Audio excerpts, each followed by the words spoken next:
Okay, so today we're going to talk about oxygen sensors and what they read and the measurements that they're going to give you.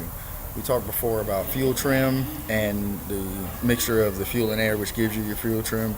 Your oxygen sensors is what's going to read those fuel trims and tell you what you have and how your cat is performing. I'm going to take you through the oxygen sensors on 2010 Chevy Aveo to explain just how that works.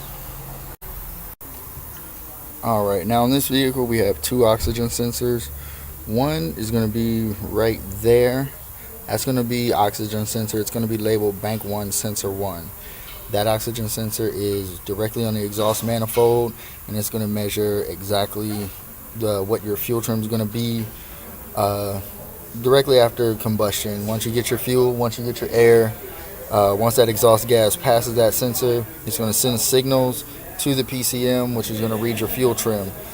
From there, your PCM will interpret not only those measurements, but as well as other various sensors like your mass airflow, your MAP sensor, and it's going to make adjustments to try and keep your fuel mixture at that 14.7 to 1 ratio, which is ideal for optimal performance.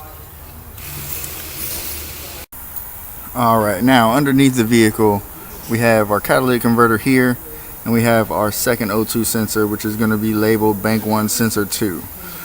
Once you get your combustion and your exhaust gas flows through, it's going to go through the catalytic converter. Now your catalytic converter is going to do its best to filter out harmful gases and before those go through your full exhaust system and are emitted into the atmosphere.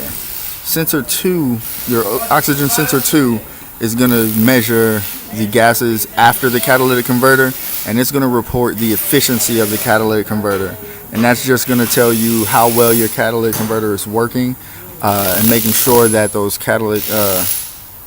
gases are being filtered correctly and you're not putting out too much of the harmful gases into the atmosphere.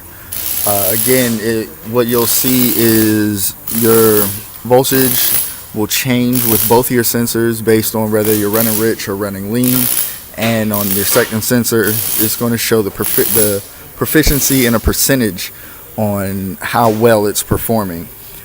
Generally, if you get a code for your O2 sensor number 2, your catalytic converter is going to be a good starting point, because really it's just measuring how well that catalytic converter is working.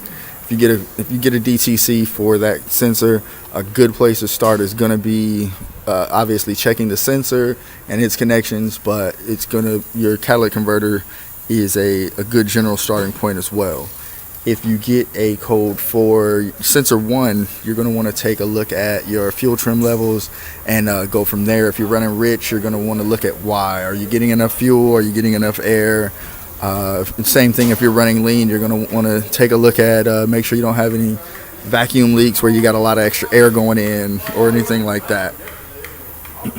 But your O2 sensors, their main jobs are going to be to measure, like I said, sensor 1 is going to be measuring your fuel trim levels, whether you're running lich, running lean, how much oxygen is in those exhaust gases is what your O2 sensors are measuring. Pretty much that's what they are. They're oxygen sensors, and they're measuring the amount of oxygen in your exhaust.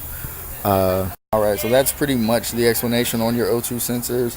Your O2 sensor 1 is, like I said, going to measure your fuel trims, measure the levels of oxygen in your exhaust gases. Your second oxygen sensor is going to measure the efficiency of your catalytic converter. Thank you.